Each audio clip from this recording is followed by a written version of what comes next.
백성들의 원망. 민수기 11장 1절에서 15절 말씀입니다.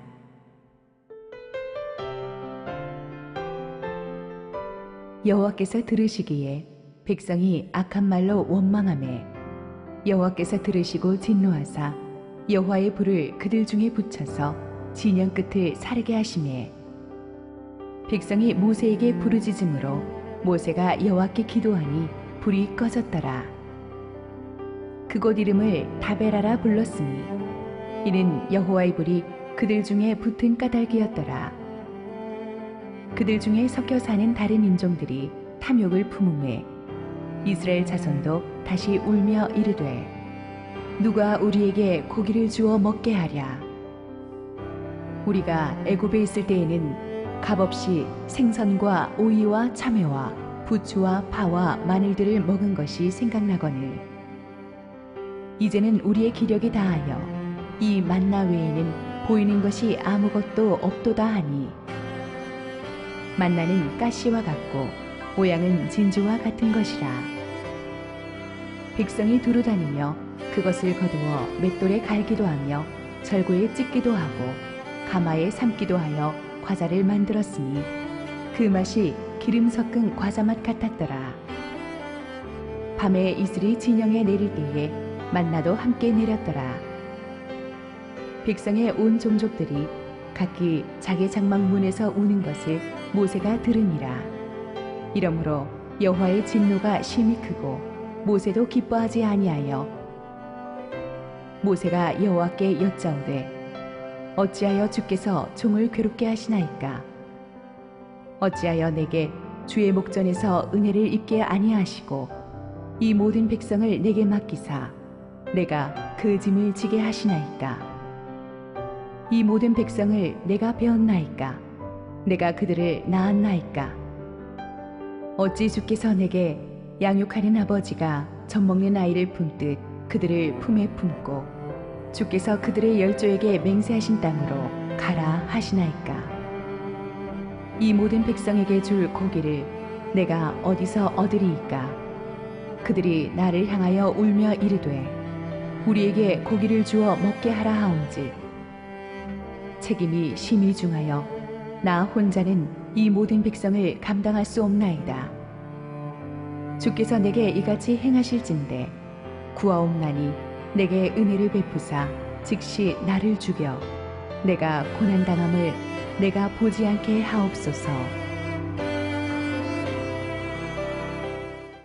우리 함께 기도하시고 하나님 말씀 보겠습니다.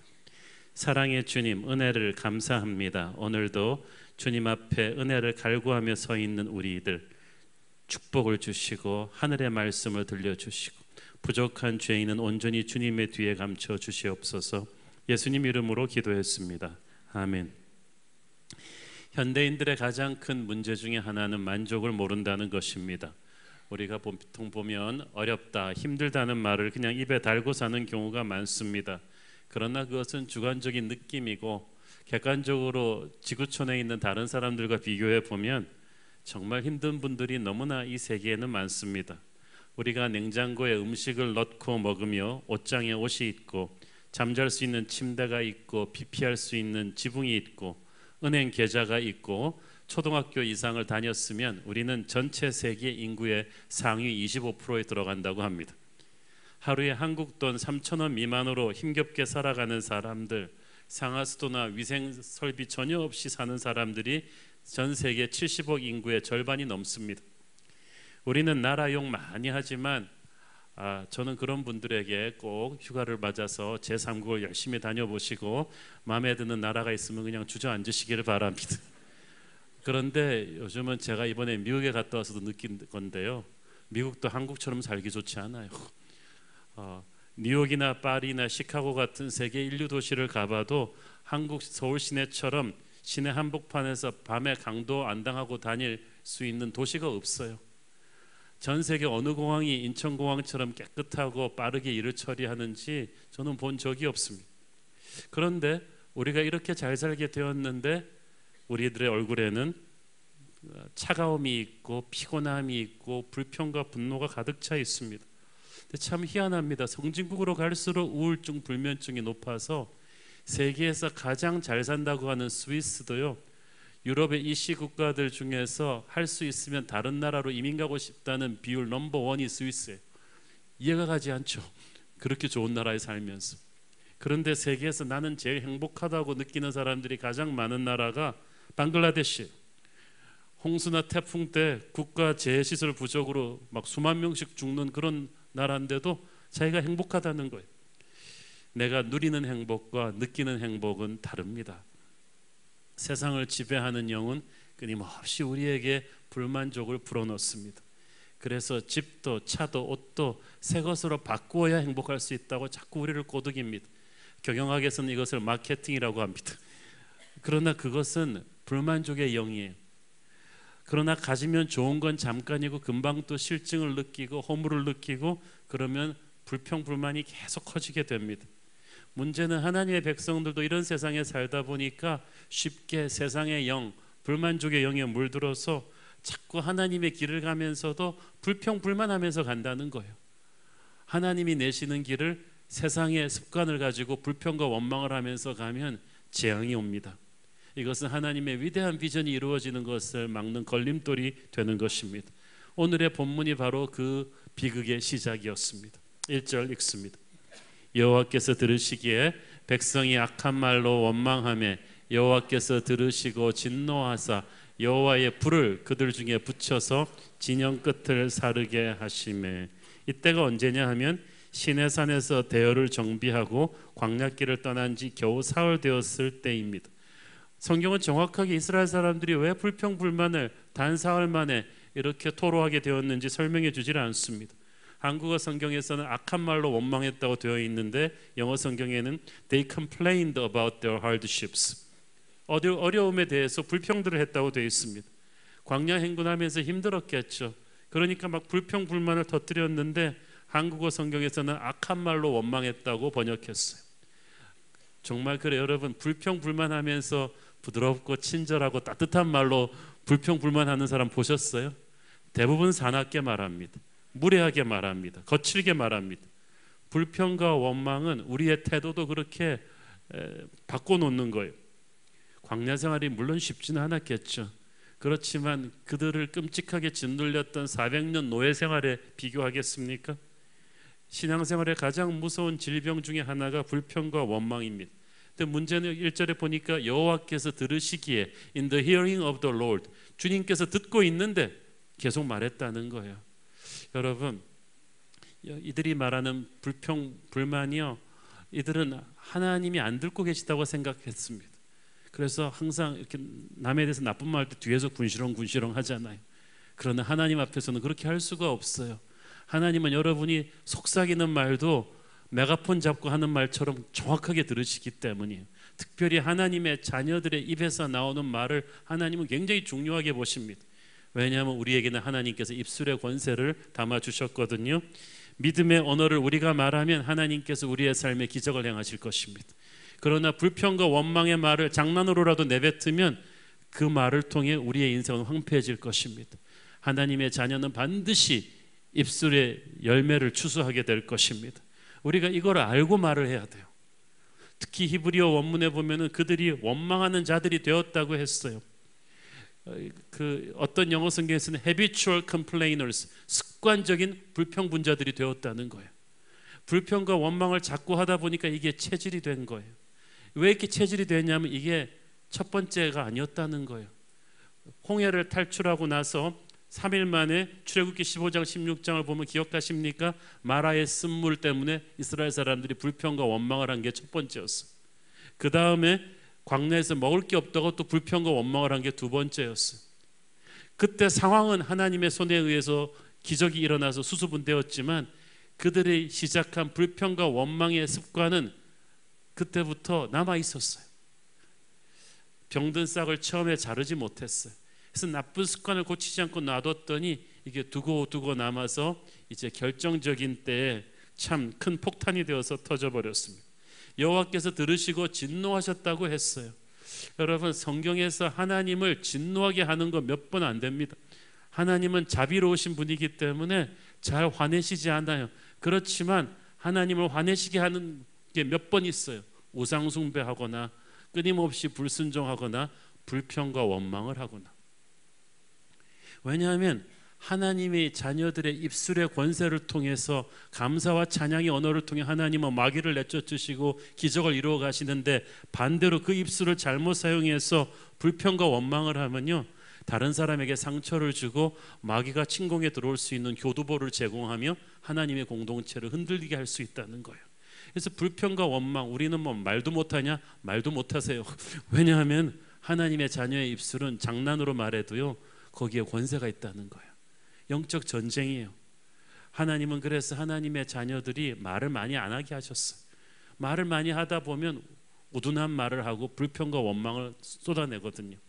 전도서 5장 2절 3절, 너는 하나님 앞에서 함부로 입을 열지 말며 급한 마음으로 말을 내지 말라. 하나님은 하늘에 계시고 너는 땅에 있음이니라. 그런즉 마땅히 말을 적게 할 것이라. 걱정이 많으면 꿈이 생기고 말이 많으면 우매한 자의 소리가 나타나느니라. 그러니까 힘들고 어려울 때 여러분 말을 많이 하지 마세요. 그러면은 분명히 불평과 원망이 섞여 나오게 돼 있어요. 자, 1절 후반부에 하나님께서 진노하셔서 어떻게 하십니까? 여호와의 불이 떨어져서 그들의 진영 끝을 불살랐다고 했어요. 하나님께서 하나님의 불을 떨어뜨렸는데 그게 진영 한가운데 떨어졌으면 다 죽었을 거예요. 그러나 진영 끝에만 딱 떨어졌어요. 코앞에서 떨어졌는데 그들을 죽이지는 않았어요. 경고였어요.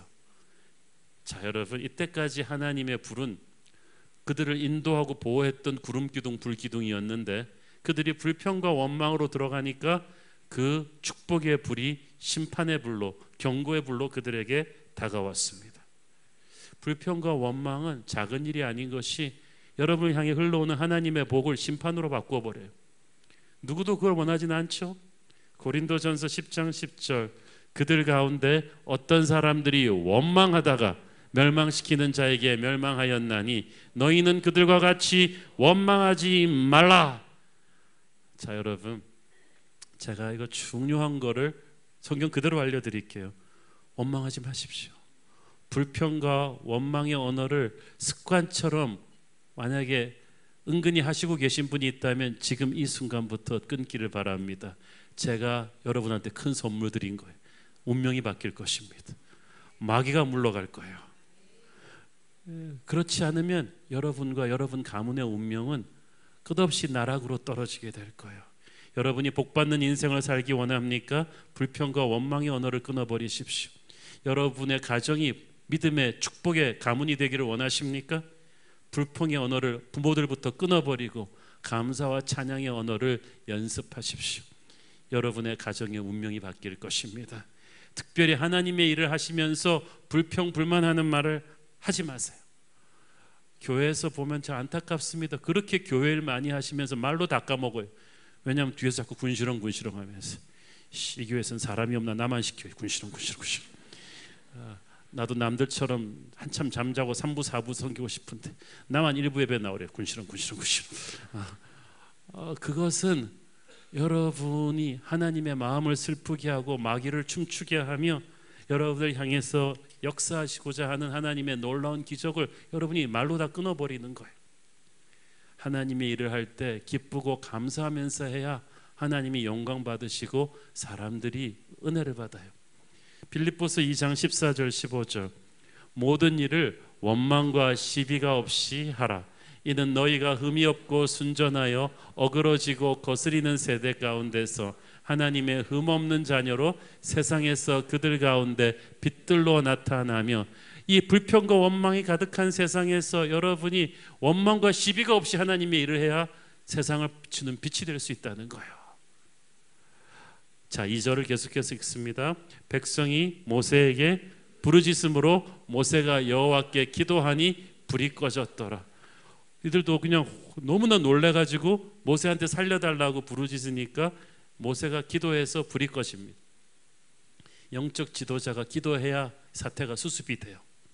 기도하면 하나님의 진노가 가라앉습니다.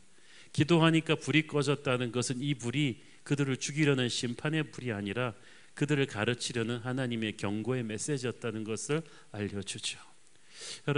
여러분 인생에 하나님의 경고의 불이 떨어질 때가 있어요. 여러분의 가정에 불이 떨어져요. 사업에 불이 떨어져요. 여러분이 알 거예요. 그럼 불이 떨어졌을 때 하나님의 메시지를 읽어야 돼요. 두 번째 불은 여러분을 죽일 거예요. 그래서 첫 번째 불이 왔을 때 회개하셔야 돼요. 잘못된 습관을 끊어야 돼요. 하나님이 첫 번째 불을 때린 것은 그들에게 불평과 원망의 습관을 이제부터 끊어버리라는 경고였어요. 그렇게 해야 너희들은 기적의 행군을 체험하게 될 것이지, 안 그러면 그 다음부터는 죽음의 행군이 될 것이다.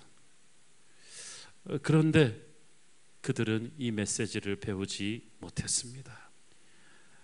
4절 읽습니다. 그들 중에 섞여 사는 다른 인종들이 탐욕을 품음에 이스라엘 자손도 다시 울며 이르되 누가 우리에게 고기를 주어 먹게 하랴. 자, 여기서 보세요. 그들 중에 섞여 사는 다른 인종들이 있었어요. 누구냐 하면 애굽에서 나올 때 히브리인들뿐 아니라 이스라엘 사람들뿐 아니라 애굽에서 있던 다른 이방인들이 같이 섞여 나온 사람들이 많았다는 거예요. 이들 중에는 진짜 유월절 어린 양의 믿음을 가진 사람들도 있었지만 그냥 좀 좋은 길이 있나 싶어서 새로운 땅으로 탈출해 온 사람들도 많았어요. 그들은 유월절 어린 양의 신앙이 없어요. 하나님의 백성들 속에 섞여 살긴 하지만 세상적인 가치관이 그대로 남아 있어요. 옛사람의 잔재가 남아 있어요. CS를 하지 않아 가지고 영적으로 전혀 성숙하지가 않아요. 세상적 크리스천들이에요. 그런데 불평불만의 시작이 바로 이들로부터 시작되었다는 거예요. 이 땅의 부흥과 회복은 하나님의 백성들로부터 시작되지만 이 땅의 재앙은 이 세상적인 크리스천들의 불평불만으로부터 시작이 돼요. 여러분, 항상 날뛰는 군중의 뒤에 소수가 있어요. 그 소수의 뒤에 마귀가 있어요. 영적으로 건강하지 못하면 이런 세상적인 사람들에게 선동당합니다. 이스라엘이 영적으로 건강했다면 이런 사람들한테 마이크를 주지 않았을 텐데 자기들이 영적으로 약하니까 이런 세속적인 크리스천들한테 마이크를 줬고 그들이 퍼뜨리는 말에 막 흔들리기 시작했어요. 여러분이 왜 불평불만을 많이 하게 됐어요? 여러분이 분명히 그런 분들하고 교제를 많이 했기 때문이에요. 그러니까 여러분을 뒤에서 부추긴 사람들이 있는 거예요. 그거부터 끊어가셔야 돼요. 누가 우리에게 고기를 주어 먹게 하랴. 그들은 고기를 달라고 떼를 쓰기 시작했습니다. 어처구니 없게도 이게 그들의 불평불만의 포인트였다는 거예요. 히브리 언어로 그들은 탐욕을 품었다고 되어 있는데 그건 과도한 욕심이에요. 그들은 배고파서 부르짖은 게 아니에요. 이미 만나로 하나님이 주시는 만나로 배고픔은 채워졌는데 거기다 이제 고기까지 더 먹겠다는 거예요. 사람이 떡으로만 살 것이 아니요 떡과 고기로 살 것이니라. 그러면서 고기 달라는 거예요. 이 어처구니 없는 걸 어디까지 푸시했냐면 4절 후반부에 이스라엘 자손도 다시 울며 이르되 누가 우리에게 고기를 주어 먹게 하라. 자, 여기서 울었다는 영어 단어를 보세요. cry가 아니에요. wailing이에요. wailing은 영어 단어로 아이고 통곡을 하는 거예요. 부모님 돌아가셨을 때 하는 게 바로 wailing이에요. 자, 방금 전에 불평불만하다가 하나님의 불이 떨어져서 경고의 메시지를 받았는데 며칠 지나지도 않아서 세상적인 이방인들에게 선동당해가지고 기껏 고기 못 먹는다고 통곡을 하면서 불평불만을 하는 거예요. 세상을 변화시켜야 될 그들이 거꾸로 세상에 의해서 선동당하고 있어요. 여러분, 고기 못 먹는다고 하는 일이 이게 이 사람들이 단체로 통곡할 일입니까? 김 집사님, 이 집사님 와가지고 아이고 우리 교회 새벽 간식에 고기가 없어요. 새로운 교회가 사랑을 잃어버렸어요. 고기가 없어. 이거는 바보들의 행진을 단체로 막 하는. 누가 우리에게 고기를 주어 먹게 하랴. 이 말은 누구든지 고기만 주면 따라가겠다는 거죠. 지금도 많은 하나님의 사람들이 고기만 주면, 명예만 주면, 돈만 주면, 자식만 성공시켜주면 세상에 줄을 잡겠다는 사람들 많습니다. 하나님을 의지하느니 세상에 줄을 잡겠다는 거예요. 이스라엘 백성들의 이 황당한 불평불만이 강도를 더해갑니다. 5절 봅니다. 우리가 애굽에 있을 때는 값없이 생선과 오이와 참외와 부추와 파와 마늘들을 먹은 것이 생각나거늘 애굽에서는 나일강에서 생선이 계속 나오니까 그걸 먹고 또 오이, 수박, 부추, 양파, 마늘 이걸 한꺼번에 제가 가만 보니까 이 보쌈에 넣는 거예요. 쌈에다 넣는 세트 메뉴를 달라는 거예요. 지금 그들은 배고파서 불평하는 게 아니에요. 우리가 불평과 원망하는 것은 진짜 필요에 의해서 하는 게 아니라 욕심 때문에 하는 거예요. 세트 메뉴를 달라는 거예요. 우리는 차가 없어서 불평하는 게 아니라 소나타를 그랜저를 제네시스로 바꿔달라고 불평하고 있는 거예요. 우리의 불평과 원망의 원인은 대부분 욕심이지 진정한 필요 때문만은 아닙니다. 6절 읽습니다. 이제는 우리의 기력이 다하여 이 만나 외에는 보이는 것이 아무것도 없도다 하니. 야, 이제 히브리 사람들도 약간 좀 뻥이 심한 것 같아. 아, 배고파. 고기를 못 먹었더니 막 헛게 보이네. 기력이 다했다는 거예요. 그리고 이 만나밖에 없나? 이 말은 히브리 원어로 보면 에게, 이거 만나뿐이야? 하나님이 주신 축복의 선물의 만나를 에게, 이것뿐이야? 축복에 익숙해지면 축복을 당연시 여기게 됩니다. 그때부터 영적인 타락입니다. 그때부터 불평 불만이고 그때부터 재앙입니다. 이스라엘 사람들은 자신들이 애굽에서 얼마나 짐승 같은 학대를 받는 노예였는지를 잊어먹고 있어요. 그걸 다 잊어버리고 이제 그 지긋지긋한 과거를 핑크빛 시각으로 되돌아보고 있는 거예요. 소가 토해놓는 음식을 다시 먹는 격입니다. 이들이 그토록 하찮게 무시하는 만나는 그렇게 무시해도 좋은 음식이 아니었어요. 그것은 하나님이 주신 최고의 음식이었습니다. 7절 9절 보세요. 만나는 가시와 같고 모양은 진주와 같은 것이라 백성이 두루다니며 그것을 거두어 맷돌에 갈기도 하며 절구에 찢기도 하고 가마에 삶기도 하여 과자를 만들었으니 그 맛이 기름 섞은 과자 맛 같았더라. 밤에 이슬이 진영에 내릴 때에 만나도 함께 내렸더라. 이 만나가 신비한 음식이에요. 아침 이슬과 함께 온 땅을 하얗게 덮었다가 태양이 솟아오르면 다 녹아버려요. 그래서 새벽에 와서 다 만나를 거둬야 되는데 희한하게 태양열에 녹는 만나가 집에 와서 요리하려고 가열을 시키면 그게 빵도 되고 떡도 돼요. 이상이 없어요. 갈아 먹어도 되고 구워 먹어도 되고 삶아 먹어도 되는데 중요한 이 만나만 먹어도 그들이 영양에 문제가 없었다는 거예요. 그러니까 전능하신 하나님의 지혜로 이 만나 안에는 모든 인간 생존에 필요한 비타민, 탄수화물, 단백질이 다 농축되어 있는 거예요. 제가 생각해 요즘 미국의 나사 우주인들이 먹는 종합 농축 음식과 같은 거예요. 한 봉지에 몇백 불 하는 아주 특급 음식이. 하나님은 그런 최고의 음식으로 만나를 주셨습니까? 그것뿐입니까?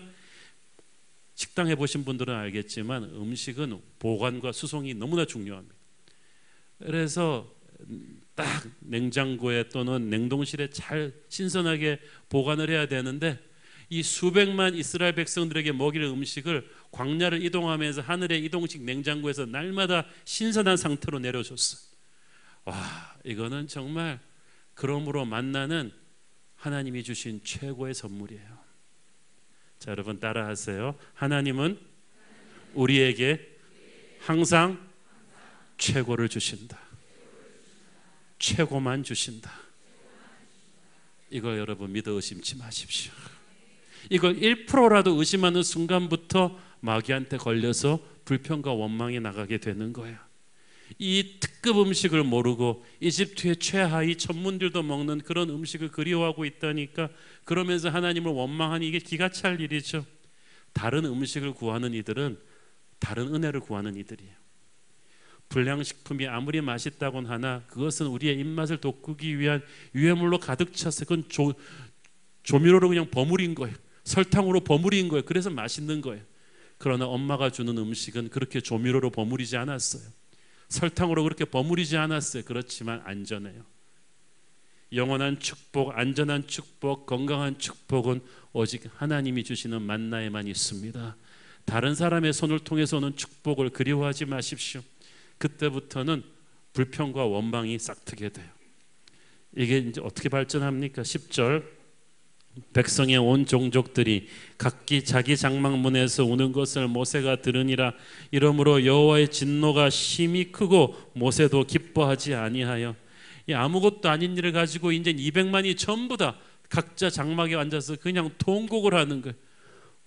보쌈이 없다고, 고기가 없다고. 병든 영혼을 가지고 시험에 들면요, 아무것도 아닌 일 가지고 교회를 아주 그냥 막 큰일로 만들어 놓습니다.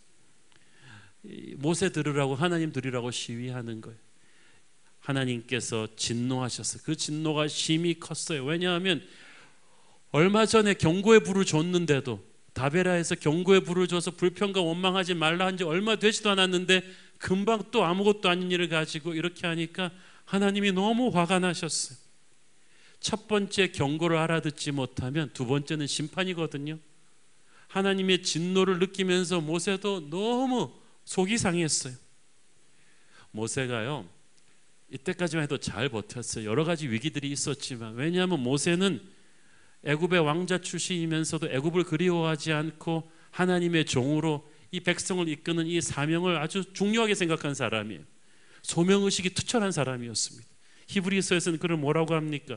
히브리서 11장 24절 26절, 믿음으로 모세는 장성하여 바로의 공주의 아들이라 칭함받기를 거절하고 도리어 하나님의 백성과 함께 고난받기를 잠시 죄악의 낙을 누리는 것보다 더 좋아하고 그리스도를 위하여 받는 수모를 애굽의 모든 보화보다 더 큰 재물로 여겼으니 이는 상주심을 바라봄이라. 이렇게 소명의식이 투철한 모세도 이 시점에서 그만 맥이 풀렸어요. 끊임없이 불평과 원망하는 백성들, 이를 향해 진노하신 하나님의 분노를 느끼면서 자기가 먼저 선수쳐서 하나님 앞에 하소연을 합니다. 11절 읽습니다. 모세가 여호와께 여짜오되 어찌하여 주께서 주의 종을 괴롭게 하시나이까? 어찌하여 내게 주의 목전에서 은혜를 입게 아니하시고 이 모든 백성을 내게 맡기사 내가 그 짐을 지게 하시나이까? 이때까지 그 힘든 위기들 다 거쳐오면서 한 번도 모세는 자기의 사명이 무겁다고 불만한 적이 없는데 드디어 모세가 폭발했어요. 모세를 힘들게 한 것은 일이 아니라 불평과 원망을 끊이지 않는 백성들이에요. 그러면 여러분, 리더의 힘을 빼버리는 거예요. 12절 읽습니다. 이 모든 백성을 내가 배웠나이까? 내가 그들을 낳았나이까? 어찌 주께서 내게 양육하는 아버지가 젖먹는 아이를 품듯 그들을 품에 품고 주께서 그들의 열조에게 맹세하신 땅으로 가라 하시나이까? 사명에 대한 회의가 생기니까 백성들이 싫어진 거예요. 내가 이 사람들 부모들도 아닌데 어찌 이런 사람들 데리고 하나님이 예비하신 그 맹세하신 땅으로 가겠습니까? 비전은 알겠는데 나 이 사람들 데리고는 도저히 못하겠습니다. 13절, 이 모든 백성에게 줄 고기를 내가 어디서 얻으리이까? 그들이 나를 향하여 울며 이르되 우리에게 고기를 주어 먹게 하라 하온즉, 자기는 더 이상 이 사람들의 요구를 채워줄 수가 없다는 거예요. 이때까지도 사실은 하나님이 모세를 통해서 하신 것이지 모세가 채워준 거 아닌데도 모세가 이제 영적으로 맥이 풀리니까 이게 다 자기 책임으로 느껴지는 거예요. 자기 힘으로는 도저히 못하겠다고 합니다. 그러면서 마침내 마지막 카드까지 빼듭니다. 14절, 책임이 심히 중하여 나 혼자는 이 모든 백성을 감당할 수 없나이다. 하나님 사표, 더 이상 못 가겠습니다. 나 혼자는 더 못하겠다는 거예요.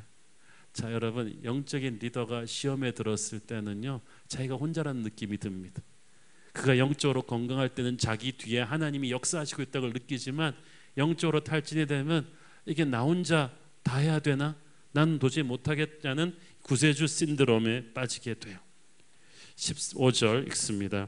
주께서 내게 이같이 행하실진대 구하옵나니 내게 은혜를 베푸사 즉시 나를 죽여 내가 고난당함을 내가 보지 않게 하여 주옵소서. 사표 정도가 아니야. 이제 그냥 나를 그냥 확 죽여주세요. 나 도저히 못 가겠어. 차라리 빨리 천국 가는 게 낫지. 하나님은 모세를 지도자로 세워서 하나님의 백성을 이끌게 하고자 하는 계획이 있으시는데 모세는 그냥 죽겠다는 거예요. 제가 보니까 이 시점에서 모세가 안식월이 필요해요. 새로운 교회 담임 목사였던 이 시점에서 모세 목사님에게 안식월을 줬을 텐데, 저는 여러분 보세요. 백성들의 원망과 불평이 이게 작은 일이 아니잖아요. 하나님의 진노를 일으키고 그 위대한 지도자 모세도 완전히 극도로 탈진시켜버리는 무서운 것이 바로 불평과 원망 바이러스입니다. 사탄 마귀가 바로 세상에서 그 불평과 원망 바이러스를 하나님의 백성들에게도 퍼뜨릴 것입니다.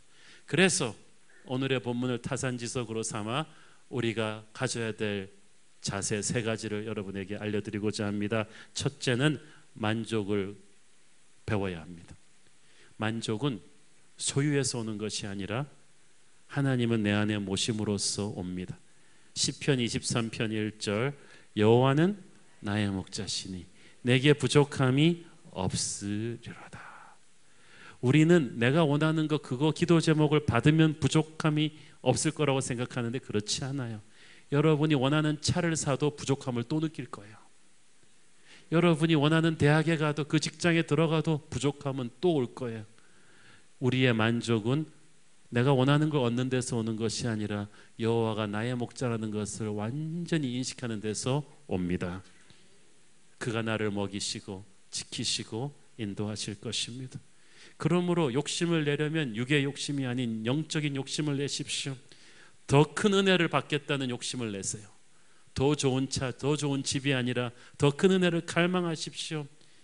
예수님께서는 더 큰 은혜를 갈망하는 자, 의에 줄이고 목마른 자가 복이 있다고 하셨습니다. 그가 비로소 배부를 것이라고 하셨습니다. 그렇게 영적으로 만족감을 받은 사람은 아파트 평수가 작아도 몸이 아파도 가난해도 기죽지 않아요. 그의 마음에 평안함과 담대함이 있습니다. 이 만족이 있는 사람은 감사의 말을 합니다. 하나님께 감사하다고 말하고 주변 사람들에게 감사하다고 말하십시오. 하나님께 감사한 마음을 여러분이 항상 말로 표현하는 것이 중요합니다. 데살로니가전서 5장 18절 범사에 감사하라. 이것이 그리스도 예수 안에서 너희를 향하신 하나님의 뜻이니라. 여러분 하나님의 뜻이 뭔지를 알고 싶으십니까?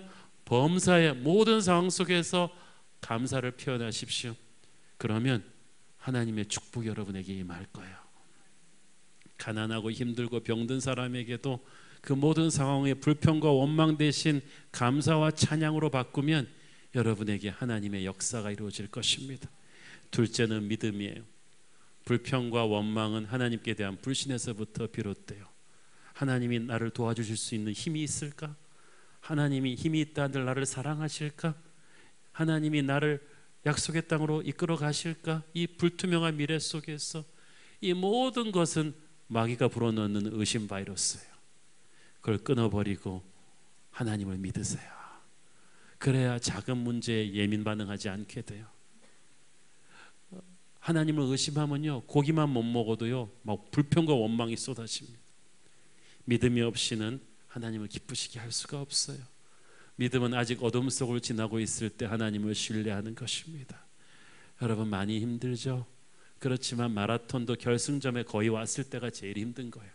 여러분이 정말 힘들어서 그만두고 싶다면 이제 거의 다 오신 거예요. 약속의 땅이 코앞에 있습니다. 의심하지 말고 나가십시오. 셋째, 공동체를 정결하게 유지해야 합니다. 다시 말하면 여러분의 교제권을 믿음의 사람들로 바꿔야 돼요. 이스라엘 사람들 속에 섞여 들어와 살던 세상적인 이방인들이 이 불평과 원망 바이러스를 퍼뜨린 거예요.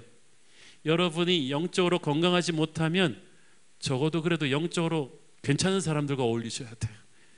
여러분이 영적으로 상태가 안 좋은데 이런 불평과 원망 바이러스의 사람들과 교제하면 반드시 여러분은 선동당해요. 그리고 같이 시험 드는 거예요. 여러분의 교제권에 있는 사람들을 정리하십시오. 축복과 감사의 말을 하는 믿음의 사람들로 여러분을 둘러싸야만 됩니다. 여러분은 항상 하나님의 자녀예요. 하나님 편에 서서 생각하셔야죠. 교회 편에 서서 생각하셔야죠. 영원한 영적인 여당이 되셔야죠. 여러분이 불평과 원망을 하고 있으면 안 되죠. 마귀들처럼 우리는 하나님의 자녀인데 어떤 어려움 속에서도 여러분이 불평과 원망을 끊어버리고 감사와 믿음의 말을 하면 이 땅의 부흥과 회복은 바로 여러분으로부터 시작될 줄로 믿습니다. 이걸 우리가 연습을 해야 돼요. 배워야 돼요. 빌립보서 4장에 보면 사도 바울이 내가 어떤 형편에 있든지 자족하는 것을 만족하는 것을 배웠다고 했어요. 우리가 주님께 배우고 서로에게 배워야만 합니다. 저는 우리 새로운 교회 공동체가 어떤 어려움 속에서도 믿음을 가지고 감사하고 찬양하고 서로를 격려하는 그런 축복 공동체가 되기를 원합니다. 그리할 때 하나님의 놀라운 역사가 우리를 통해 이루어지는 것을 보게 될 것입니다. 기도하겠습니다. 사랑하는 아버지, 은혜를 감사합니다. 불평과 원망이 가득 찬 이 세상 속에서 그 세상의 영이 끊임없이 교회를 흔들어대는 이 시점에서 우리는 믿음으로 감사의 언어를 하기를 원합니다. 축복의 언어를 하기를 원합니다. 불평과 원망의 말이 이 교회 안에서 끊어지게 하여 주옵소서. 그래서 주님 약속하신 축복을 우리가 누리게 하옵소서. 예수님 이름으로 기도했습니다. 아멘.